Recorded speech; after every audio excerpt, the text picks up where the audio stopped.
Hello, people on the internet. Good morning, good afternoon, and good evening. Today, for the second day in a row, we have got a debut. In fact, today we have two debuts. Starting off with the first one we have here, 8 Turn. Saw they were on the release calendar listed as a debuting group, and of course, as is tradition here, we will check out every single debut, or as many debuts as we can. Hopefully all of them, but if not. But if you are new around here, with every single group debut, first we must go over to Kprofiles. I'm gonna learn a little bit about the names of the members, their ages, and kind of like a brief background on who they are, like where they're from, like what their skill sets are, if they've featured on any other project, things like that.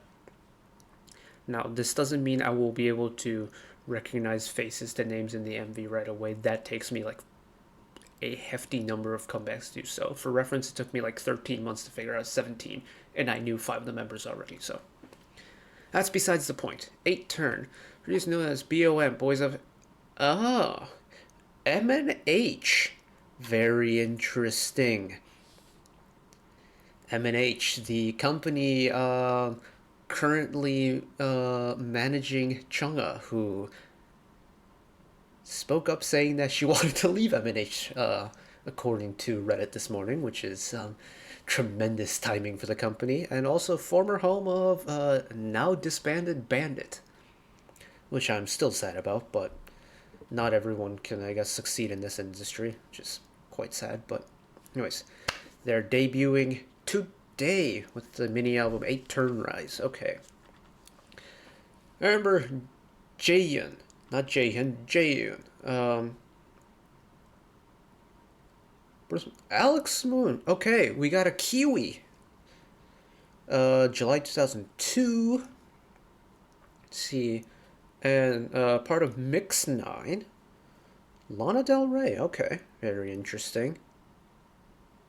Has a habit of saying, "Oh, really?" with barely any emotions. Oh, really? I'm kidding.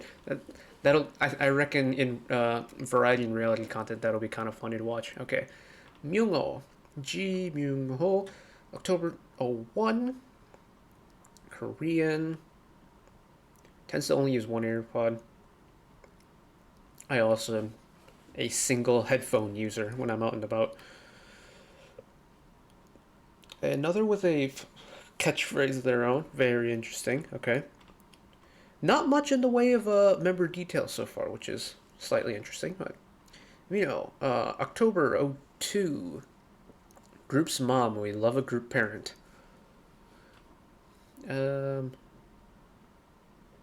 Again, another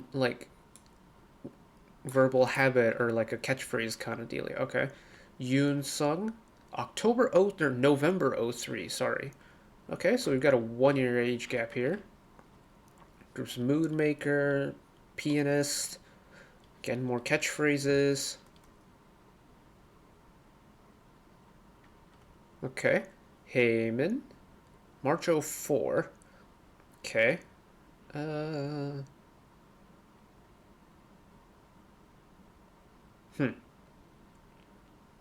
Video production at Hanlon. Okay.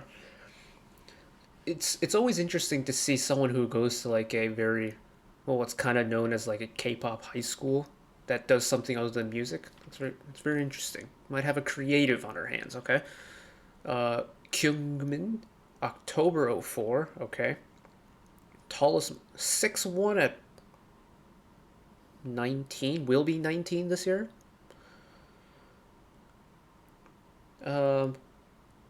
Former contestant on Island.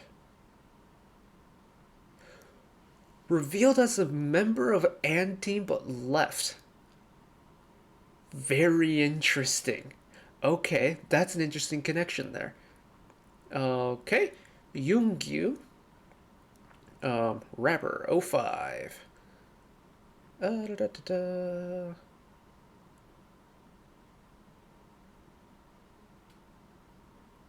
Okay. An Ago King maybe? With the Hyung and the puppy energy. Okay. Sung Hyun? No, Sung Rapper mock name May 07. Okay, we've got another 07 liner debuting. Shortest member. Well, yes, he is only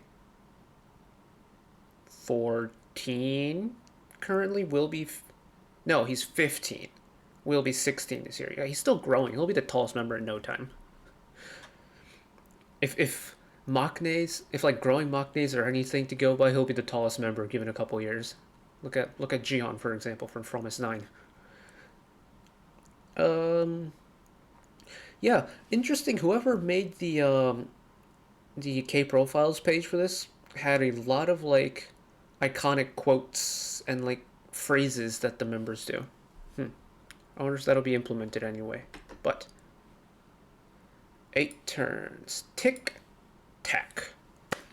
I'm glad I got the keyboard shortcuts right the first time. But we've talked enough about the members. It's time to listen to the music, because that's what we do here on the channel. So here we go. TIC TAC by 8 turn.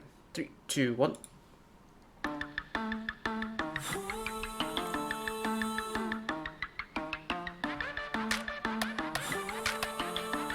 Okay. Oh, we are going straight out of the gate. Okay.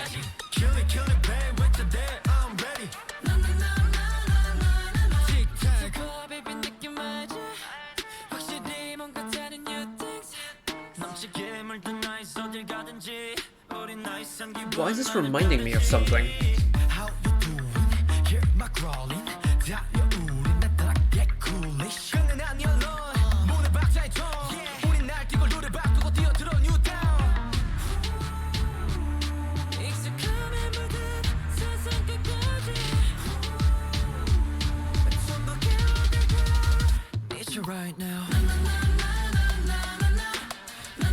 Okay, this was not... I was kind of expecting an anti-drop with the way the song was going, but... Okay. Okay.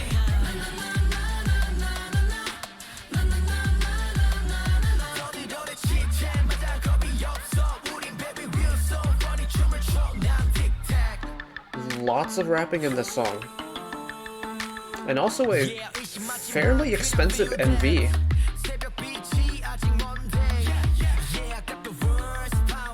Yeah, lots, very rap-heavy songs so far. I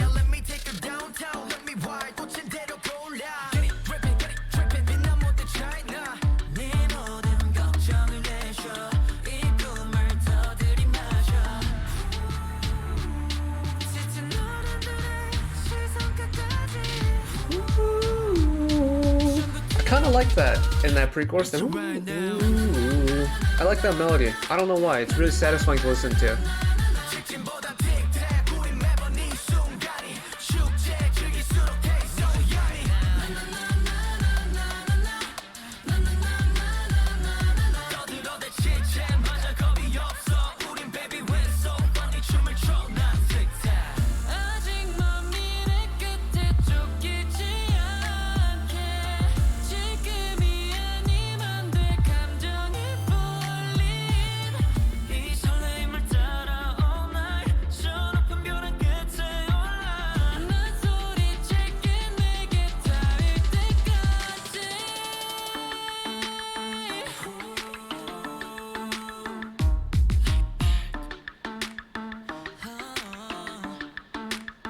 Getting closer.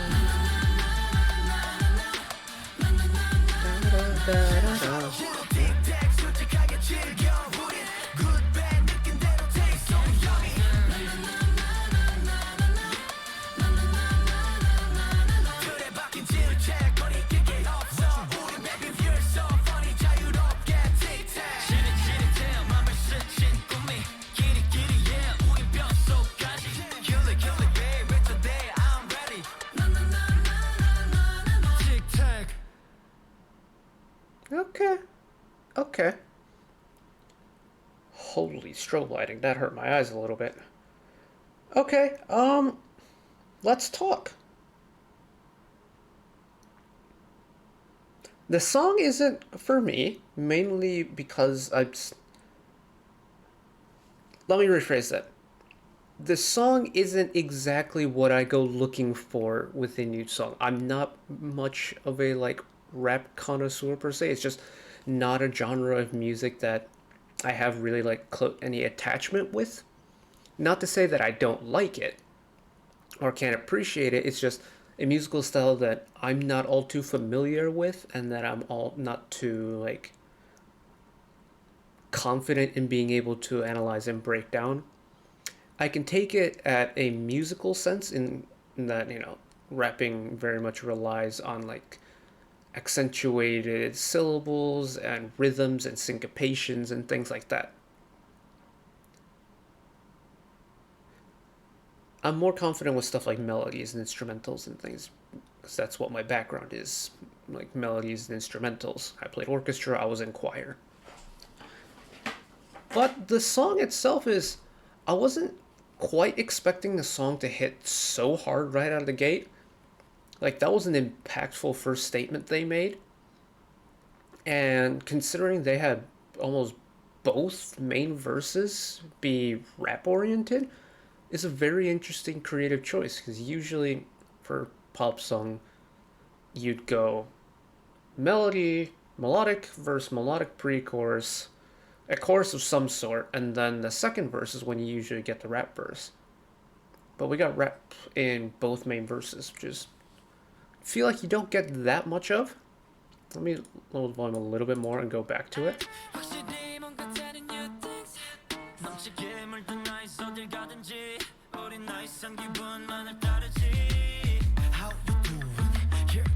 It's a super minimalistic instrumental track, if or at least in the verses, which makes sense considering they are both rap based.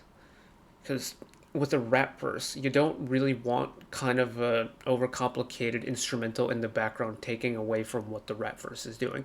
If you listen to a good majority of pop songs that include a rapping verse, you will rarely get a complicated instrumental beneath a rapping verse because it takes away from the impact of it. Rapping relies so much on rhythm because unless it's like a talk singing or like a sing rapping type of verse, the rap verse and like the vocals of the rap verse themselves almost act like the percussion line, right? Because it loses a good chunk of the melodicness in what would have typically been a singing verse, because it relies so heavily on the rhythm and less heavily on the actual notation and the pitch of said notes that are being delivered.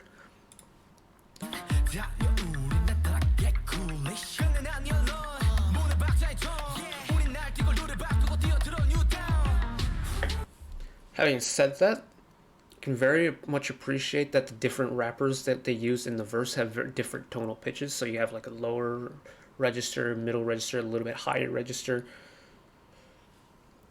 It freshens it up because the flow is very similar to each section of the verse.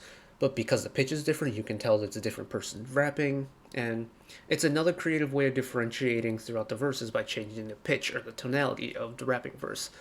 You can use that, or you can change the flow of it between two people. That's what other groups have done in the past. This isn't anything new, but this I think is pretty well executed. This pre-chorus though is kind of magical, and I quite enjoy it.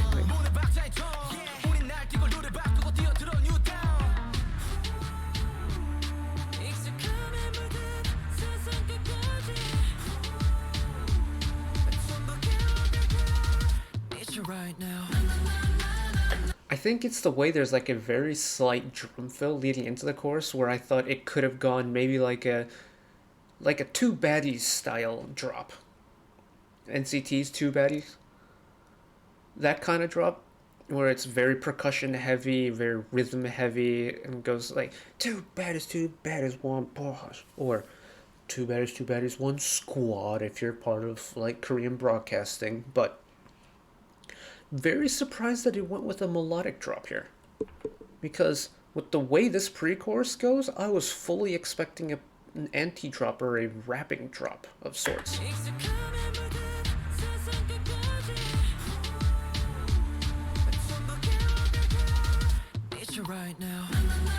But then we bring back this melody, which is strangely in a major key.